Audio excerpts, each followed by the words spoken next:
L'objet de ce tuto est de vous faire profiter de mon expérience dans la navigation à partir d'une trace GPX.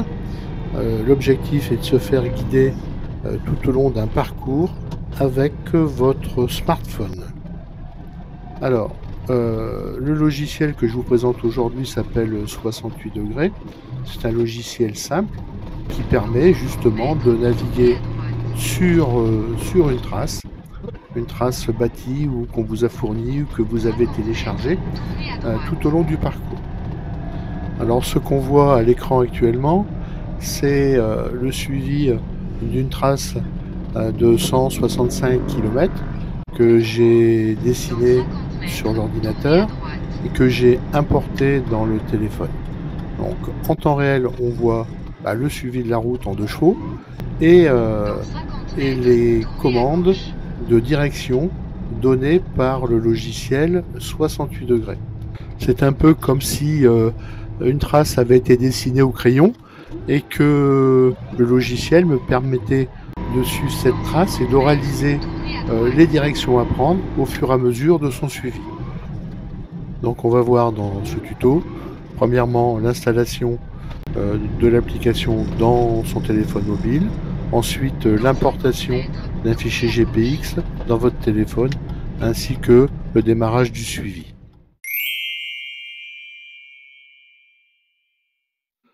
Donc installation du logiciel, c'est très simple, hein, il suffit de se rendre soit sur le Google Play, soit sur l'Apple Store, de taper 68° dans la barre de recherche. Donc on va taper 68°, on sélectionne 68°, et on clique sur installer tout simplement. Ça s'installe, c'est très rapide. Voilà, il suffit d'ouvrir le logiciel 68°.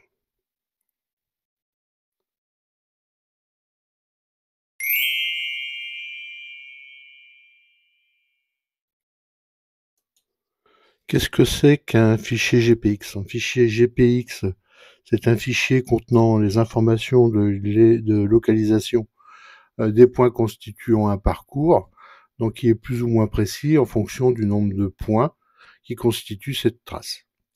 Alors, je prépare mes sorties et les sorties du club avec OpenRunner. Il y a d'autres applications qui permettent de le faire, mais on va prendre pour cet exemple un fichier que j'ai préparé, que je vous présente ici. Voilà. Donc si on le met en grand écran, on voit très bien le parcours avec mes points d'intérêt. Il y a 4 points d'intérêt. Et on voit aussi, on peut voir le profil altimétrique de la sortie. Voilà, c'est tout simple. Alors, je vais récupérer le fichier de cette sortie. Je le télécharge au format GPX. Quand je clique sur télécharger, il va aller dans mon répertoire téléchargement.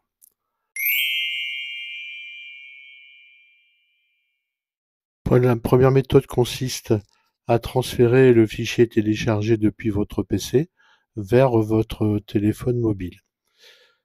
À cette fin, vous devez connecter votre téléphone à l'aide de votre cordon USB à votre ordinateur.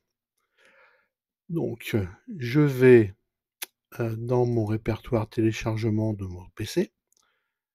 J'ai ici mon fichier à transférer vers le smartphone.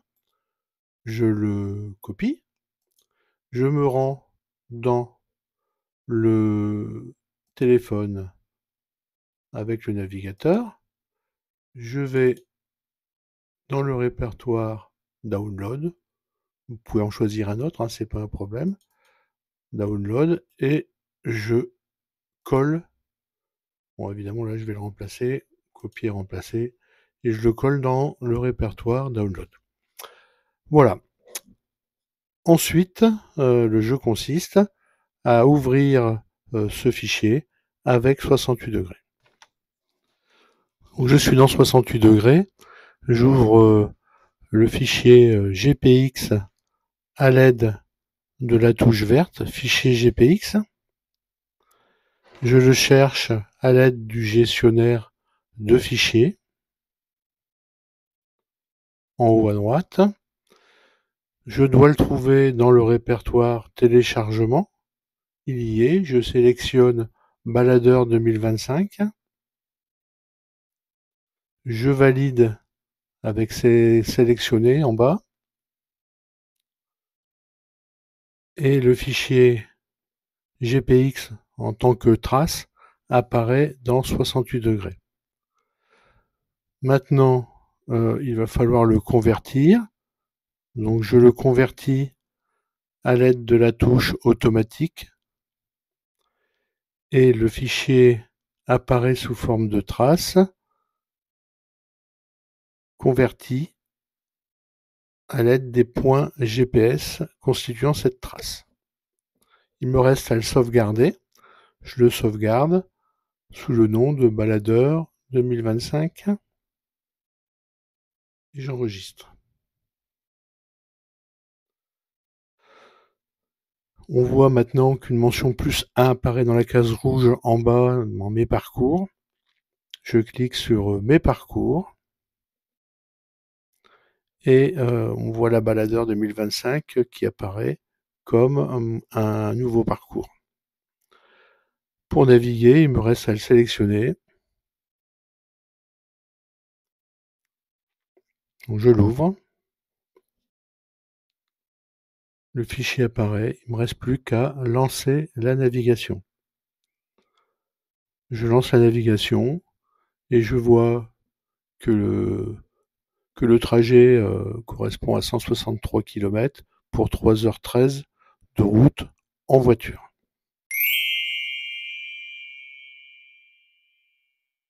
On s'envoie directement maintenant le fichier GPX par mail sur son téléphone. Je récupère le mail, j'ouvre le fichier GPX qui est en pièce jointe. Je l'ouvre maintenant avec 68° comme c'est proposé en cliquant sur une seule fois.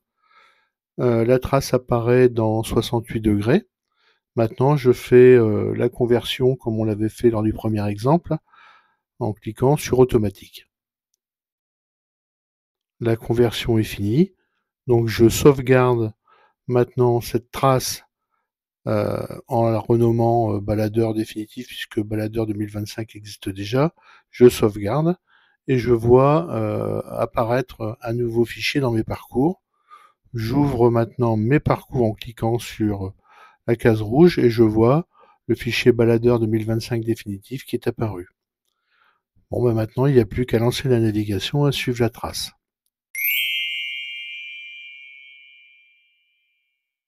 La troisième méthode consiste à récupérer un fichier GPX d'après un lien vers un cloud. Imaginons qu'un organisateur vous envoie un lien pour un rallye touristique. Ben, je récupère, j'ouvre le lien qui est dans le mail envoyé et je l'ouvre avec 68°. Donc j'ai accès directement au fichier d'après le cloud et le logiciel 68° s'ouvre automatiquement. Alors le mode de conversion, ben, c'est le même que d'habitude, je dirais. On n'a plus qu'à choisir le mode de conversion automatique et le fichier se convertit automatiquement. Je n'ai plus qu'à le sauvegarder dans 68°. Donc le fichier nouveau apparaît dans la case rouge mes parcours. Je n'ai plus qu'à l'ouvrir et à me laisser guider sur la trace avec l'option naviguer. Alors j'espère que ce petit tuto vous a plu et vous a apporté une méthode pour circuler et suivre une trace GPX. C'est finalement très simple l'utilisation. N'hésitez pas à me faire vos retours et à me faire part de vos expériences avec d'autres logiciels. Bon, je connais aussi OSM Android que j'utilise depuis pas mal d'années, mais je trouve finalement le logiciel 68° très simple d'utilisation. Et merci de votre attention. À bientôt.